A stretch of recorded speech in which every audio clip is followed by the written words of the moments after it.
The game of poker is difficult these days. I'm not gonna sugarcoat it. There's not too many totally clueless fish anymore ready to hand over their money to you. However, there are a few bread and butter strategies, formulas if you will, that consistently work for me at the poker tables. And if I was to start poker all over again today and I wanted to get on the winning path in around 30 days or less, this is what I would do. Let's jump into it. All right, guys, so first things first, you need to understand your position at the poker table. It is still absolutely crazy to me, especially with my students, that so many of them do not understand that not all seats at the poker table were created equal. And I've just put the image on your screen here so you can see that the button and the cutoff are by far the most profitable seats. And the reason why, by the way, is because you get to act last on the flop, turn, and river, which is a massively proven statistical advantage. You get to see what they do first. And in a game like poker with incomplete information, this is going to allow you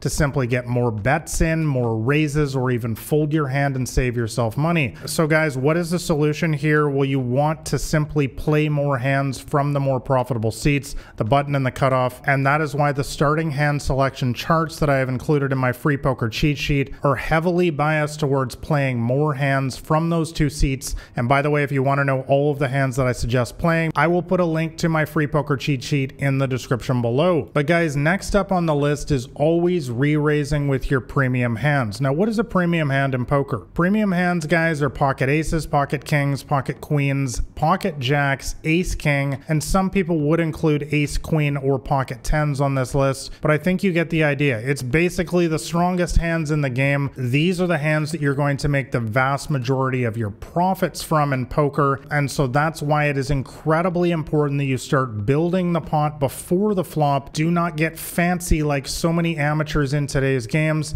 and choose to just call with these hands when somebody else has already raised it before the flop. Guys, you always want to re-raise them, and that is going to allow you to start building the pot and charging weaker hands. Now, a lot of people will ask me, but Nathan, how much should you raise it? Well, I would suggest raising it as a default to 3 times their raise size. So let me give you an example. You've got 2 red queens, queen of hearts and queen of diamonds. This is the 3rd best hand in all of poker. You're playing at a $1, $2 cash game, and somebody raises it up to $6. I would suggest raising it up to a minimum of $18 in this situation. Once again, 3 times the size of their raise. All right, guys, moving on. The next thing you need to know is to always fast play versus the bad players. Now, let me break this one down for you. The bad players you're probably already aware of. Those are our fishy friends who will call you with any 2 cards. Heck, they will call you down with 2 napkins if they like the look of those napkins. Guys, basically, these are the weaker players in the game. They just play for fun. They're in there to catch you in a bluff. They're in there to make a wild bluff against you. They will chase any draw. They will call you down with bottom pair. They will call you down with nothing at all. So guys, when you do hit a really strong hand versus these players, you always want to play your hand very fast. And what I mean by that is betting big or raising big. I literally wrote an entire book about this, which is called Crushing the Micro Stakes. I'll link that up in the description below. And that is how I built some of the highest winnings of all time in these small and mid stakes games in online poker. So let me give an example once again. You've got pocket sevens, the 7 of hearts and 7 of spades, and a fish calls you. So the flop comes with the king 7-3, giving us middle set on this board, one of the strongest hands possible in the entire game, and they make a bet. Guys, in a situation like this, a lot of beginner players or amateur players will try to just get fancy here. They'll just make the call. But guys, you need to understand that you are only costing yourself money by choosing to get fancy in a situation like this. Instead, you want to be making a big raise, because guys, you need to understand that fish aren't folding any pairs on this board. For example, if they've got a hand like ace king, king queen, king jack, or king 10, all of these hands are top pair. They are never folding. Also, there is a flush draw on this board, so if this player has any 2 hearts, they're going to call you. And let's remember that with the recreational players like this, they're going to call you down with much weaker hands than just top pairs. So guys, do not make the mistake of just calling here. And now a lot of people will ask me, especially my students, they'll say, but Nathan, they always fold. I'm afraid of scaring them out of the pot. Guys, there is such an easy way for me to quickly counteract this statement. The reason they're folding is because they don't have anything, and therefore it doesn't matter if you call or raise. If they don't have anything on this board, you're not going to win a big pot. spot. However, if they do manage to have something like we just talked about, like a top pair, like a middle pair, like a draw, you are only costing yourself money by artificially keeping the size of the pot low by only calling here. So guys, take it from my 10 plus years as a professional poker player. This is where you make the money in poker. Always raise it up big here. Give yourself an opportunity to win a big pot against these players in particular. All right, guys, the next thing you need to know is to play a lot of Pseud Connectors. Now, this is hands like Jack 10 of hearts, 10-9 of diamonds, 9-8 of spades, 8-7 of clubs. Guys, these hands are absolute money, especially in deep stacked, no limit Texas Hold'em poker games, which most of you guys watching this video probably play in. And the reason why, guys, is because these hands can make all sorts of straights, flushes, well hidden trips, and so on. And when the stacks are super deep, when there's 100 big blinds, 200 big blinds behind, and especially when you're playing against the weaker players like we just talked about, if you can hit one of these big monster hands like this, you can often wind up winning an absolutely massive pot. And this is the #1 way to get ahead in the game. Let me give you an example. You call pre-flop with 10-9 of diamonds and the flop comes down with the Jack of hearts, 8 of spades, and 3 of diamonds. They make a bet, you decide to call. This is a situation where we have an open-ended straight draw, so any 7 or queen would give us the nut straight. Sometimes I will raise in this spot. I've made entire videos, by the way, here in the channel talking about that before, but a solid percentage of the time I'm just going to be calling in position here as well. So we make the call, turn comes with the 7 of spades. Boom, this is our money card. We have made the unbeatable 7, 8, 9, 10 Jack straight. Guys, this is the absolute beauty of Pseud Connectors. And by the way, if they make a bet here, you already know I'm going to be raising it up big. And if it's a weaker player, you are going to win an absolutely massive pot if they have a hand like ace jack or pocket queens, for example. Guys, bottom line, do not sleep on Pseud Connectors like this, especially when the stacks are deep and you're up against weaker players. This has been one of my absolute biggest profit sources at the poker tables over the years. All right, guys, the next thing you need to know is to don't miss 4th Street bets. Now, what's 4th Street? 4th Street is the turn in poker. So guys, here is a quick rule of thumb. If you have a good draw or top pair, you should continue betting on the turn most of the time. So let me give you an example. Once again, you raise it up with king queen, that's the king of clubs, and queen of diamonds. You bet the flop, they call, and by the turn the board reads 8 of spades, jack of diamonds, deuce of spades, and king of hearts. So we got lucky here on the turn, we hit our king, and the biggest mistake that a lot of amateurs will make here is choosing once again to get tricky and to just check. Guys, there is no reason to check here for the simple reason that we're also going to be betting our bluffs here a lot of the time. For example, as a loose and aggressive player myself, and this is the style that I teach in all of these videos in my books and training videos, I am going to be betting here again with all of my bluffs. For example, an ace queen, ace 10, 10 9, queen 10. All of these hands have straight draws and an overcard on this board, and therefore I'm often going to be firing again as a bluff with these hands. So it only makes sense for me to fire again when I actually hit my hand as well. So guys, in a situation like this, do not get tricky. You hit top pair on the turn,